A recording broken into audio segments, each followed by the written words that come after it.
very fortunate to have at this convention Corsa honorary member Bob Benzinger. Bob was affiliated with General Motors during the design phase of the small block Chevrolet engine, which has had a bit of longevity, I guess, and was part of the original team, and he became chief of GM engine design during the period that the Corvair was being created. So Bob is pretty knowledgeable as far as engines go on the Corvair. After the Corvair project came to an end, Bob was instrumental with the team working on the big block Chevrolet. So he has plenty of credits, and we're very fortunate to have him here. And over the years, in the time that I had talked to Bob, probably the most memorable thing that I've heard over a period of 25 plus years has been the humorous stories and anecdotes that happened. We've all heard his technical discussions, but I don't think we've heard his whole series of humorous things that occurred at General Motors while he was there. So today, he's going to make us laugh. He's going to humor us. Bob? Yay!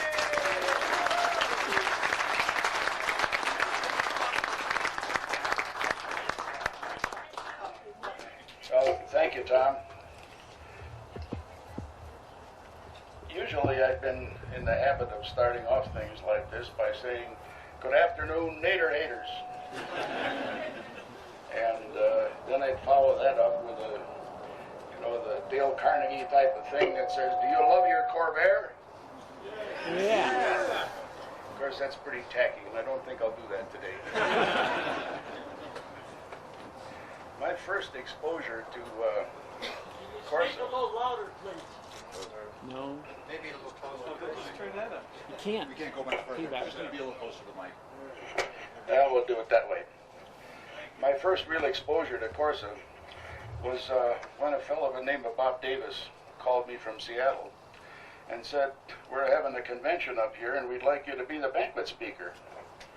And at that point, I'd really never heard of Corsa. Through Bob Helt, I knew there was some sort of an organization, and there was a local club in the Phoenix area, but Corsa was a new one to me. Well, I mumbled a whole lot on the telephone, and finally Bob said, "Well, we'll pay the expenses." And with that, I immediately brightened up. And at any rate, I was at the banquet speaker, and perhaps that's what it was that put an end to banquet speakers. I asked Bob Davis how long I should talk, and he said, "Well, about an hour." Well, the evening wore on. This was the Saturday night, of course, with the awards presentation. And the awards went on and on and on, and I looked at my watch and said, "Gee, how long is this going to go?" Well, about halfway through all of this, everybody decided, or somebody who was in charge, decided that Christy Barton should be called up, and maybe he'd hurry things along.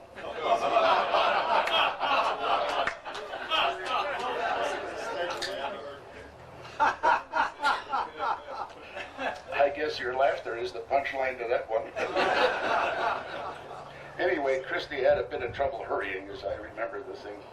Well, it was damn late when I finally got on, and I thought, well, I'm sure Bob Davis knew what he was doing. He said an hour, and I took an hour. And this got into the small hours of the morning. And I was shot, and I think the whole group was shot.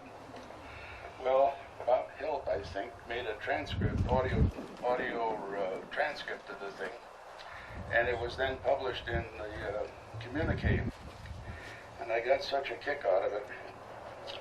In the part one, in the intro to part one, they said so and so and so and so, and because of its length, we're going to publish it in 2 segments. Which I guess meant this damn windbag went on so long we can't cram it all into one magazine. And my wife didn't help any. At that point she said, "Well, at least they won't have to take the whole load at one sitting." That wasn't much of a help.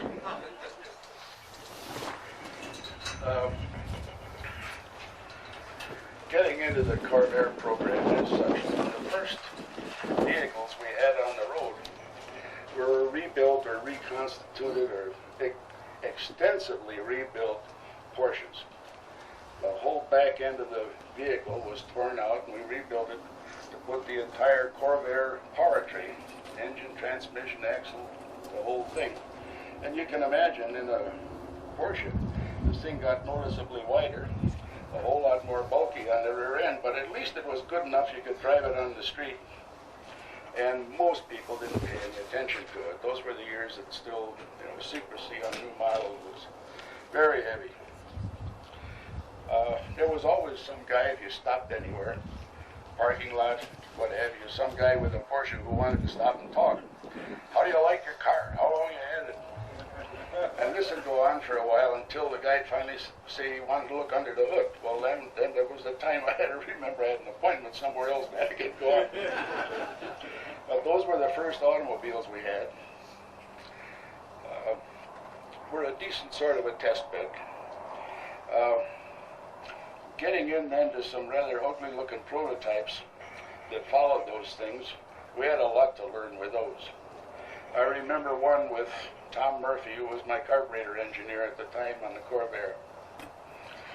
The routine on running fuel economy tests at the Milford Proving Ground was just to disconnect the line from the tank and run the vehicle on special fuel from bottles in the vehicle and burettes to measure the fuel flow.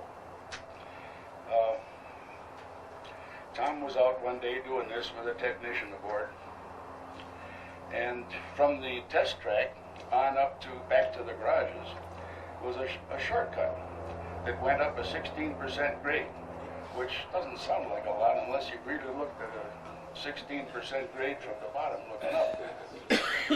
So Tom charges up this thing, and he gets about 100 feet, maybe not even that far up the grade.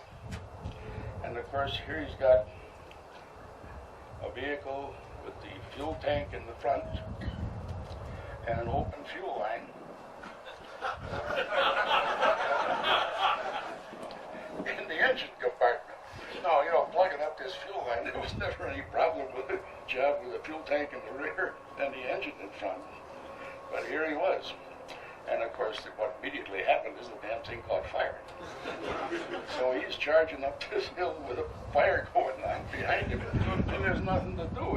He can't stop. There's nothing else he could do. He crested the hill and of course jumped out and got the fire extinguishers. Managed to burn his hands fairly well getting the deck lid open. But put out the fire. Well, Tom was just beside himself. He figured he was going to get canned. That was for sure. Here was one of the first vehicles. And the time on these vehicles was so dear that it was rationed out, literally by the hour, around the clock, in order to get the brake guys and the transmission guys and the suspension and the ride and handling and the engine people, get them all with a piece of the action. And here's this car. It's out of whack with a burned up rear end. Well, it wasn't that bad. It was just pull the engine. We rebuilt that thing and they cleaned up the car pretty quickly. Got new paint on the back end and they're back in business, so it wasn't all that bad. Overall, the three worst problems that we had to face with the Corvair were, as you might suspect, cooling and that damn belt. And carburation. I don't know if you've ever thought about it, but carbureting that engine was kind of tough. The problem was you had one carburetor trying to carburate a 3-cylinder engine. There's enough, pulsation in that thing that running on the dynamometer without an air cleaner, without running on the dynamometer, you can hold your hand 6, 8, 10 inches above the carburetor and get it soaked with gasoline. That there's this much pulsation. Well, that's bad enough. You can imagine what it turned into with 4 carburetors, or 2 carburetors on a single 3-cylinder engine. Carburetor is a magnificent device for steady flow. Nothing to it. It's a wonderful plain tube carburetor on steady flow. But the problem is you put it in a vehicle, in transportation, and steady flow is gone. There is no such thing. Maybe on the racetrack, but that's all. Otherwise, you got cold work. Minnesota, Canada, you've got altitude, 14,110 at the top of Pikes Peak. You've got idle to deal with, and the transition between idle and the plane tube, and choke, and you know, on and on. All of the trash that is hung on a carburetor is to cover up the things that are the transients in the operation of the carburetor. Our regular routine for this was for head out of Detroit when we thought everything was fine. We'd head for Pikes Peak. Go up Pikes Peak, and the idea there was that it should idle, should be able to stop it and restart it after time enough to get coffee and donuts if you've ever been up Pikes Peak, and then come back down. And if it hadn't the first time, it was only dumb luck. Usually there was more monkey motion that had to do with the carburetor and modify this and change it a little here and change the jets and so on.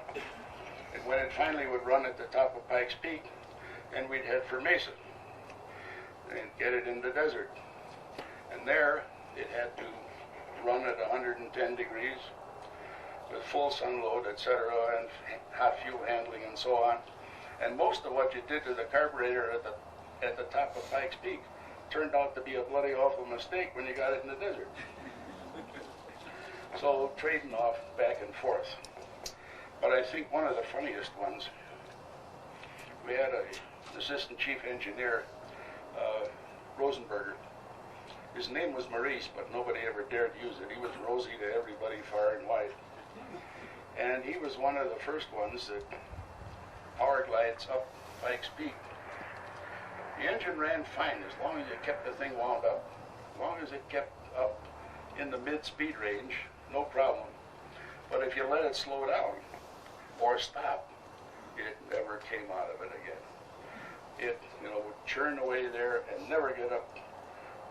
Well, you could get outside the car and walk alongside of it. And the picture, you can picture this. Here's an assistant chief engineer, who at the time I guess was my boss's boss, one of those routines. He's out with a bucket of water alongside of the Corvair, pouring water on the manifolds to cool it down, try to get it going. And of course what it amounted to is that between the altitude, the sacrifice that you get to less dense air, plus the enrichment that comes, that poor dumb carburetor doesn't know that it's getting rarefied air. It's a velocity-sensitive device, and at sea level and at Pikes Peak, the velocity is about the same, so it keeps feeding the fuel for sea level, and makes it so over-rich that in this condition there was black smoke pouring out of the back end of the car. But this picture of Rosie running alongside the car, pouring water on the manifolds, trying to get it cooled down. Anyway,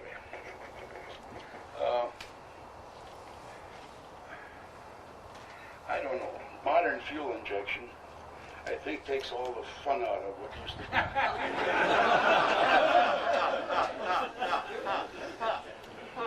Instead of fiddling with the jets and fiddling with the dash pots and fiddling with the linkage and all the rest of this stuff, now all you got to do is play games with a chip and put one more circuit or take one circuit out or modify this. And I guess you don't even have to go to Pikes Peak anymore. I'm not sure about that. I've been out of the business since 1970. That's 32 years since my active participation in the car business.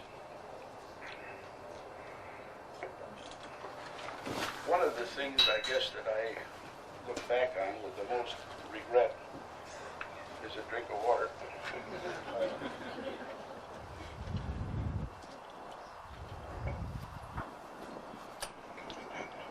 All the gyrations and the monkey motions that we went through, the waste of time when the pony cars came along. course, here was Ford with the Mustang with a 289 V8 in it. And we were supposed to make the Corvair with 164 behave like this V8. Well, I don't think you have to be too damn bright to figure out that that's a losing proposition. You aren't going to get there. Well, we wasted a tremendous amount of time, effort, and I guess a couple of times I was near tears at the stuff I was neglecting in order to run, one more version of somebody's fuel injection, somebody else's turbocharger, and one dumb thing after another. Maybe you remember the old Rochester A system, which first showed up on the 57 Corvette. And it was a nightmare. Just as a description of that, I'll have to digress for a moment. Anybody here ever heard of Zora Arcus Duntov? Well, Zora was the Corvette guy. And he would be called on from time to time to deliver an essay paper. And one of them was on this Rochester Hay system fuel injection. We had a guy in our product information section, Rudy Kreider, if I remember right. He was the guy who set up the slides and made sure there was a glass of water at the podium and the mic worked and all this sort of stuff. And he also knew just how much booze to let Zora have before he'd spoke. Rudy had that down to a fine art. But if any of you have ever worked for a big outfit, you know that any public pronouncements from any people have to be cleared by you'd think everybody in the place. It's got to be cleared first by the engineering department, then by the sales department, by the legal department. Everybody's got to sign off and say, hey, this isn't stepping on our toes. Well, this, of course, happened with Zora just as well. But Zora, well, somebody described Zora beautifully one time as saying he was the only person he ever knew who couldn't speak any language well.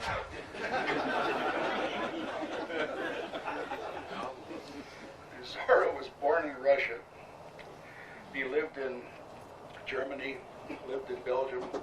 When World War II started, he was in the French Air Force, and he escaped that routine and ended up in North Africa, where the U.S. government was beating the bushes trying to find refugees that had some technical background. And Zora got caught in this dragnet and brought to this country, which is how he got over here. But anyway, Zora delivering these papers. You can imagine, no you can't, I gotta tell you. Zora didn't read very well. And this stuff that was written in beautiful prose for him just didn't work. And Zora would stumble through the first couple sentences, through the first paragraph in terrible fashion while they'd take the paper. And from then on we were off. And this guy was such a clown that whenever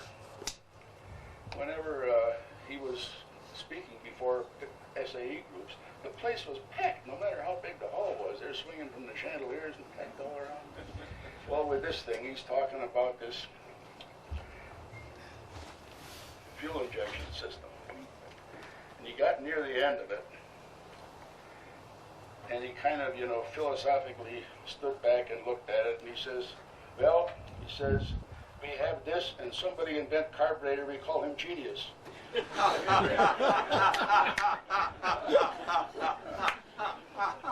Which gives you a rough idea of what Zora had thought about this system. In the same thing, which is, typical Duntov. He got into one spot there and says, engineer do this should remember three things. Silence. You could tell him the look on his face. He completely lost his train of thought. Finally, he kind of brightened up. He says, I forget other two. You must vote for Unsafe in the CorvairForum.com contest for Corvair of the Month for March 2013. Yes. Please cast your vote for Unsafe. Vote for Unsafe or else.